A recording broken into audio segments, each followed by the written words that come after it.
Muy buenas tardes, mi nombre es María Camila Sánchez y el día de hoy les voy a hablar sobre el trastorno bipolar 1. El trastorno bipolar 1 se caracteriza por tener episodios maníacos. Puede llegar a ser crónico, incapacitante y afectar de manera significativa la calidad de vida de las personas que lo padecen. Para los criterios diagnósticos tenemos que, las personas presenten un episodio maníaco. Estos episodios maníacos afectan el juicio de la realidad, la conducta se vuelve agresiva, tienen delirios, las personas tienen episodios de depresión mayor constantemente y se afecta su calidad de vida de una manera significativa por los cambios que viven día a día en su estado de ánimo. Hay pacientes que presentan pensamientos acelerados, su estado de sueño disminuye, tienen un aumento significativo en la energía, entre otros síntomas. Cabe mencionar que este trastorno afecta a las mujeres y a los hombres por igual. Ahora vamos a hablar sobre los factores diferenciales. Es importante saber que en el trastorno bipolar 1 se presentan episodios de manía y en el trastorno bipolar 2 se presentan episodios de hipomanía. Es fundamental descartar que los síntomas sean por sustancias, medicamentos u otros trastornos, ya que muchas veces comparten los mismos síntomas de impulsividad, irritabilidad, etc. Entonces esto puede llegar a confundir el diagnóstico. El trastorno bipolar 2 se caracteriza por los episodios depresivos mayores, acompañados con episodios hipomaníacos, pero sin llegar a un episodio maníaco. Tiene mayor incidencia en mujeres que en hombres. Para los criterios diagnósticos se debe tener episodios hipomaníacos, donde la persona tenga menos necesidad de dormir, sienta mayor energía, tenga conductas impulsivas, esto por al menos 4 días. También puede presentarse episodios de depresión mayor que duran hasta 2 semanas, pero no llega al punto de ser incapacitante o que la persona se tenga que hospitalizar. Para los factores diferenciales, el trastorno bipolar 2 debe diferenciarse principalmente del trastorno depresivo mayor, ya que pueden presentarse síntomas en común como son la irritabilidad o la activación, pero no cumplen con criterios de episodios de hipomanía. Con el trastorno ciclotímico debe diferenciarse, ya que en el trastorno bipolar 2 se presentan episodios de depresión mayor más notorios, significativos y vienen acompañados con episodios hipomaníacos. Es fundamental diferenciar el trastorno bipolar 2 de los trastornos psicóticos, ya que los síntomas psicóticos pueden aparecer sin cambios afectivos significativos. El trastorno ciclotímico es uno de los más complejos de diagnosticar, ya que sus episodios son leves. Puede tener episodios hipomaníacos y depresivos, pero a un nivel leve. No obstante, pueden llegar a ser crónicos. Estos episodios presentan variaciones menos extremas, pero afectan la calidad de vida de la persona que los padece. En cuanto a los criterios diagnósticos, se caracteriza por la presencia durante al menos 2 años de los cambios persistentes en el estado del ánimo, con periodos de síntomas hipomaníacos y depresivos. Sin embargo, al ser leves, no cumplen con los criterios completos de hipomanía ni de depresión mayor. El trastorno ciclotímico se diferencia porque no presenta episodios completos de manía, hipomanía o depresión mayor, sino cambios del ánimo más leves. También existen los trastornos inducidos por sustancias o medicamentos. En estos casos los síntomas aparecen en el consumo y suelen disminuir o desaparecer cuando se suspende la sustancia. A continuación hablaremos del trastorno bipolar debido a otra afección médica. En este, el paciente ya recibe un diagnóstico cuando ha presentado un cuadro que se caracteriza por un periodo en el que persiste y tiene prominente un humor que es anormalmente elevado, expansivo o irritable. También sus actividades incrementan con mucha energía y se está caracterizando por un episodio maníaco o hipomaníaco. También es una consecuencia fisiopatológica directa pues, de otra condición médica, como lo puede ser una enfermedad neurológica, endocrina o una metabólica. Los criterios diagnósticos, aquí existe presencia de un estado de ánimo pues persistente, elevado, irritable o expansivo. El cuadro no se explica mejor por otro trastorno mental y no se presenta exclusivamente durante un delirio. Y también pues llega a presentar un malestar que es clínicamente significativo y que tiene un deterioro en la funcionalidad de la persona. En cuanto a los factores diferenciales, acá es importante diferenciar los síntomas de manía de los síntomas confusionales de excitación o hipervigilancia de los síntomas que presenta este trastorno, que son delirium, catatonia y ansiedad aguda. Una observación importante en el diagnóstico diferencial es que la afección médica se puede estar tratando con algún medicamento, como por ejemplo un esteroide que tiene un potencial de inducir un síntoma depresivo o maníaco. El trastorno bipolar primario, acá no existe ninguna relación causal con ningún medicamento. En el trastorno inducido por sustancias existe un consumo o una exposición farmacológica. El delirium se presenta alteración fluctuante del nivel de conciencia y en los trastornos neurocognitivos el cambio del estado de ánimo es secundario pues al deterioro cognitivo global. Como ejemplo, tenemos una mujer de 49 años que presenta hipertiroidismo, verborrea y tiene aumento de su actividad e irritabilidad. Estos síntomas aparecieron de forma simultánea con el desorden hormonal que presentó y al tener ya manejo por su médico tratante, estos síntomas han mejorado. En el trastorno bipolar y trastorno relacionado inducido por sustancias o medicamentos, pues acá tenemos que es un trastorno del estado de ánimo que se caracteriza por la presencia de síntomas maníacos, hipomaníacos o depresivos, los cuales se van desarrollando como una consecuencia directa de alguna sustancia o algún medicamento.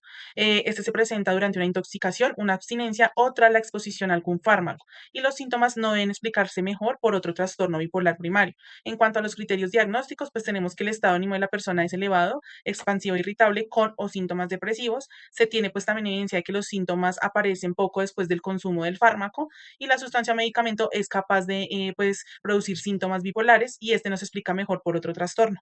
También provoca un malestar que es clínicamente significativo o un deterioro funcional para la persona. En cuanto a los factores diferenciales, tenemos que diferenciar este trastorno de otros bipolares como de la intoxicación por sustancias o el delirio inducido por alguna sustancia y de los efectos secundarios por medicamentos. En el trastorno bipolar uno y 2, los síntomas persisten aún sin ningún consumo de sustancia. En el trastorno psicótico inducido por alguna sustancia, acá predominan los delirios o las alucinaciones. En el trastorno de depresión inducido por sustancias no hay ningún historial de manía o hipomanía. Y en la intoxicación o abstinencia simple, sus síntomas son transitorios y limitados, esperados pues por la sustancia. Como ejemplo, tenemos que un adulto presenta euforia, aumento de energía, lo que le produce una disminución en la necesidad de dormir y está más irritable. Y estos síntomas se presentan después de iniciar un tratamiento con corticoides. No hay ningún histórico de episodios maníacos y ya cuando el medicamento se suspende, los síntomas van desapareciendo. Bueno, el otro trastorno bipolar y trastorno relacionado especificado se utiliza cuando existen síntomas propios del afecto bipolar, como alteraciones del estado de ánimo, aumento de energía, irritabilidad o cambios en la actividad. Pero estos no alcanzan la duración o el número de síntomas exigidos para un diagnóstico de trastorno bipolar tipo 1, tipo 2 o ciclotímico. Entre los aspectos claves para el diagnóstico se encuentran la presencia de síntomas característicos del aspecto bipolar, el impacto funcional de estos síntomas y la necesidad de que el profesional especifique claramente la razón por la cual no se cumplen los criterios completos, como una duración insuficiente de los episodios o número limitado de síntomas.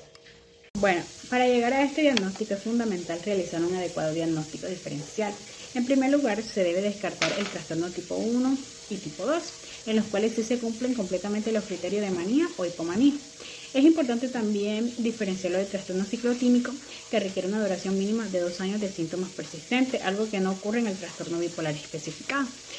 Asimismo, debemos diferenciarse del trastorno depresivo mayor, ya que en este último no existen síntomas de elevación del estado de ánimo o aumento de energía. Y bueno, por último, es clave descartar que los síntomas sean consecuencia directa del consumo de sustancias o de efectos secundarios de medicamentos, ya que en estos casos el diagnóstico correspondería a un trastorno inducido por sustancias y no por un trastorno bipolar especificado. Bueno, el trastorno bipolar y trastorno relacionado no especificado se utiliza cuando la persona presenta síntomas claros de bipolaridad, pero estos no cumplen completamente los criterios necesarios para clasificar el trastorno como bipolar tipo 1, tipo 2 o ciclotímico. Esto puede ocurrir, por ejemplo, cuando los episodios son más breves de lo esperado o cuando la información clínica es insuficiente.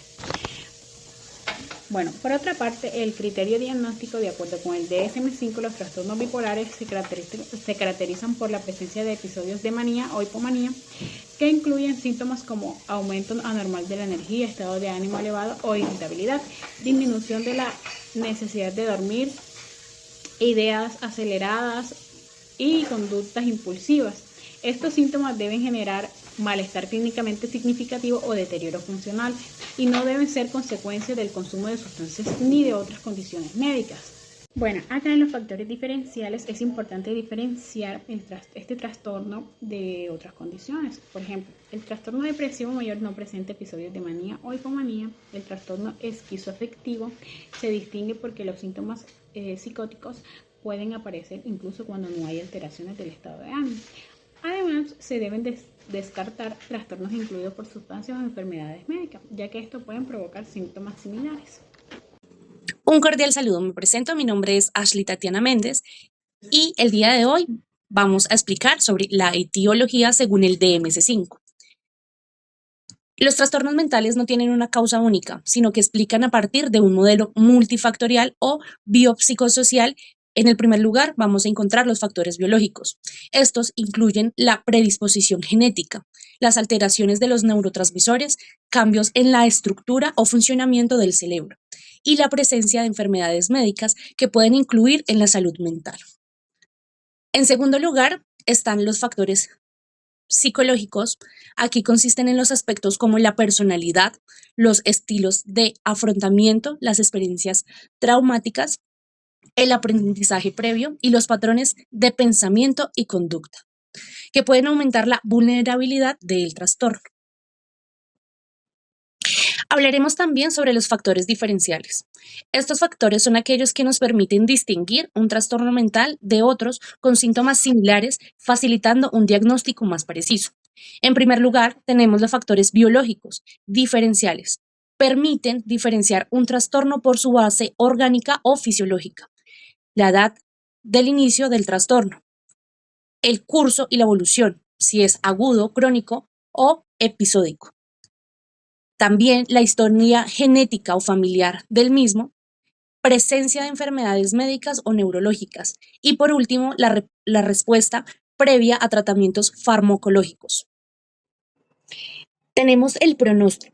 Según el DMS, el pronóstico de los trastornos mentales se refiere a la evolución esperada del trastorno a lo largo del tiempo, considerando la probabilidad de la mejora, la estabilidad o deterioro del funcionamiento del individuo. El pronóstico no es un informe, ya que depende de la interacción de los múltiples factores biológicos y psicológicos y, por último, sociales. Uno de los elementos más relevantes para el pronóstico es la edad, el inicio. En general, un inicio temprano suele asociarse con un curso más prolongado o más complejo, mientras que en un inicio tardío puede presentar una mejora en su respuesta y en su tratamiento, dependiendo del trastorno. La gravedad e intensidad de los síntomas también pueden influir de manera significativa. El trastorno con síntomas leves o moderados suele tener un pronóstico más favorable, mientras que la presencia de síntomas severos, persistentes o incapaces de difundir la recuperación y funcionamiento del mismo.